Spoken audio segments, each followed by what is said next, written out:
A라고 하는 잡과 B라고 하는 잡 두 가지가 있는데 이 두 잡은 뭐 하는 일은 뭐 크게 다르지 않은데 A가 조금 더 위험한 조합이고요. 좀 더 리스키하고 B는 비교적 안전한 조합이다. 이렇게 한번 생각해 보겠습니다. 비교적가 뭐 근무 여건이라든가 뭐 해야 되는 일이라든가 이런 것들은 크게 다르진 않아요. 하지만 A는 조금 더 위험하고 B는 조금 더 안전하다. 그러니까 예를 들면 뭐 여러분들한테 와닿을 군대 이런 얘기하면 여러분들 와닿지 않아서 그래도 여러분 뭐 이해는 하실 거라고 생각합니다. 가장 간단한 예가 군대를 가는데 뭐 우리는 징병제니까요. 모두 다 가야 되지만 만약에 모병제다라고 한다면 모든 군인 어떤 사람이 군인으로 지원을 해서 안전한 똑같은 급여를 받는다면 안전한 곳에 가서 근무를 하고 싶을까요? 위험한 그 저기 뭐죠?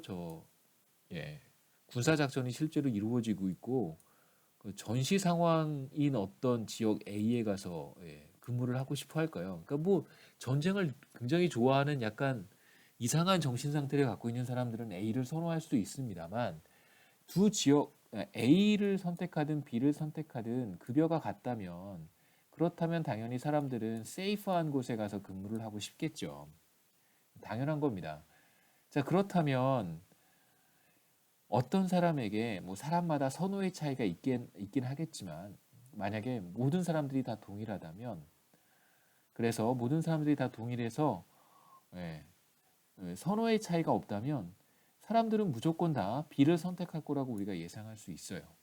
당연히 다 같은 조건이라면 뭐 우리는 지금 사실 뭐 웨이지에만 관심이 있습니다만 똑같은 웨이지를 받을 수 있다면 다른 조건은 다 동일하고요.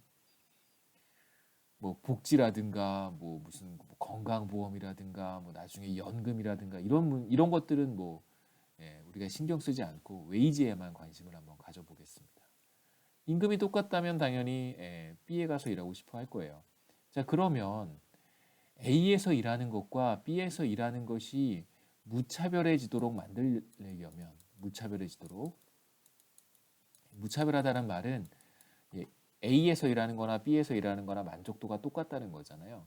근데 지금 우리는 무슨 얘기를 계속하고 있었냐면 임금이 똑같다면 당연히 모든 군인들은 뭐 자원에서 군대에 입대한 사람들은 비교적 안전한 지역인 B를 선호할 것이다 라고 제가 말씀을 드렸고 이러한 전제에 대해서는 크게 문제를 제기하기가 어렵습니다. 당연히 그럴 거라고 우리가 생각할 수 있어요. 자, 그러면 어떤 사람의 선호가 무차별해지도록 만들려면 다시 말해서 A에서 일할 때의 만족도와 B에서 일할 때의 만족도를 똑같이 만들어 주려면 우리는 반드시 A에서 일하는 사람들에게 웨이지를 더 많이 줘야 됩니다. 그러면 얼마만큼 많이 줘야 되는지는 사람마다 조금씩 다르겠지만 비교적 사람들 중에 쭉 뭐 이쪽 끝에 있는 사람들은 무조건 안전한 걸 좋아하는 사람이 있을 것이고요. 이쪽 반대쪽 끝에 있는 사람들은 위험해도 전쟁터에 가는 사람들이 있을 거예요. 또 우리는 요 중간에 있는 사람들을 항상 생각해 보겠습니다. 항상 가운데 있는 사람. 이 가운데 있는 사람이 A에서 일하는 것과 B에서 일하는 것을 무차별하도록 느끼게 만들려면 과연 A에서 얼마만큼 웨이지를 더 줘야 될까? 그러니까 델타 W가 웨이지 프리미엄이라고 한번 생각해 보죠. 그러면 델타 W가 얼마여야 이 가운데 있는 이 사람은 A에서 일하는 것과 B에서 일하는 것이 무차별해질까에 대한 이야기를 우리가 17장 후반부에서 좀 할 것이고요. Compensating Wage Differentials라고 하는 것이 바로 이 두 서로 다른 우리가 이걸 어메니티라고 부르는데요. 어메니티는 하나의 장점이잖아요. 좋은 점. 그러니까 B라고 하는 곳은 어메니티가 있는 거예요. 그러니까 안전한 근무 환경이라는 것 때문에 어메니티가 있는 것입니다. 자, 그렇다면 이 사람이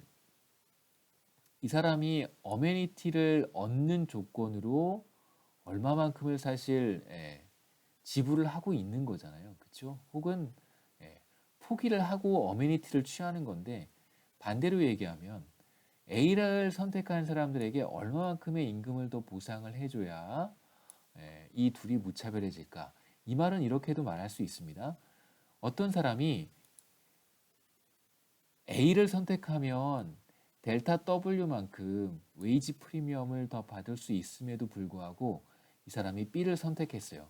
예를 들면 B에서 일하면 100만 원을 받는데 A에서 일을 하면 120만 원을 준다고 한번 해보죠. 그런데 이 중간에 있는 사람이 어떤 선택을 했냐면 그럼에도 불구하고 B를 선택한다고 생각해 보세요. 그러면 이 사람은 B를 선택한 조건으로 얼마를 포기한 건가요? 20을 포기한 거겠죠. 이게 바로 델타 W라고 할 수 있고 이 사람의 지불용이다라고 우리가 부를 수도 있습니다. willingness to pay라는 말을 경제학 원론에서 배우셨을 거라고 생각합니다. 지불용이. 자, 이러한 개략적인 얘기는 이제 여기까지 하고요. 이러한 얘기를 우리가 17장 부록에서 조금 더 compensating wage differential은 부록으로 따로 강의 노트를 만들었고요. 거기서 조금 더 다루도록 하겠습니다.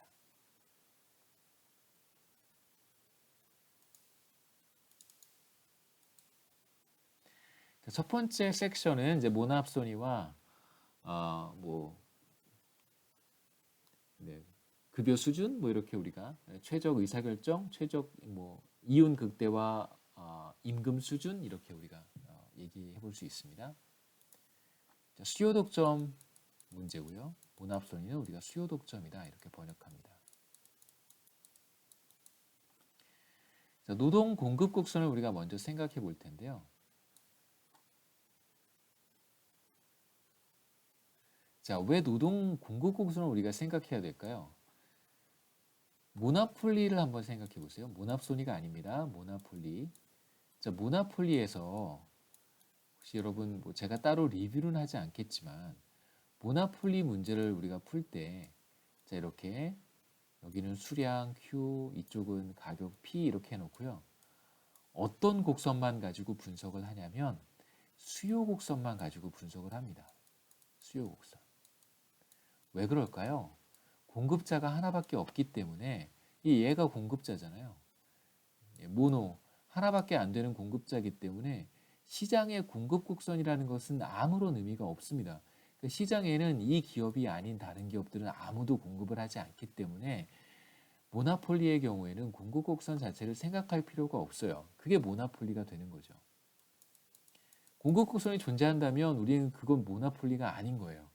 시장에 다른 공급자들이 존재한다고 우리가 말해버리는 것이기 때문에 모나폴리를 공부하자라고 하고 공급 곡선을 그리면 그건 자체가 모순이 되는 거죠. 시장의 공급자들은 공급자들이 존재하지 않고 공급자 하나 모나폴리가 존재하는 상황이기 때문에 공급 곡선은 그릴 수가 없습니다. 시장에는 무수히 많은 수요자들이 있고 그로 인해서 수요 곡선만 그릴 수 있는 거겠죠. 자, 똑같은 얘기를 모납소니에 대해서도 할 수 있습니다. 모납소니에서는 뭐가 하나냐면 모납소니에서는 수요자가 하나예요. 자, 그렇다면 우리가 어떤 곡선을 그릴 필요가 없을까요? 이 경우에는 수요 곡선을 그릴 필요가 없습니다. 수요자가 하나밖에 없으니까 수요 곡선이라고 하는 것은 존재하지 않는 거죠. 수요자 하나의 수요자가 기업이겠죠. 기업이 자신의 마음에 드는 점 하나를 여기서 이렇게 찍는 거예요. 자, 공급 곡선이 이렇게 있으면 모납소니가 여기서 그냥 마음에 드는 점 하나를 찍는 겁니다. 여기가 가격, 여기가 수요량 이렇게 되겠죠. 자기가 원하는 점 하나를 이렇게 찍는 거예요. 가격과 수요량을 자기가 그냥 정하는 겁니다. 마찬가지로 모나폴리 생각해 보세요. 모나폴리는 그냥 수요 곡선 하나 그려놓고 물론 조금 더 우리가 디테일하게 분석은 하지만 여기에서도 마찬가지겠죠. 여기서 그냥 자기 마음에 드는 점 하나를 이렇게 선택하는 겁니다. 그게 독점 기업의 가격이 되고요. 그게 독점 기업의 생산량 혹은 공급량이 되는 것입니다.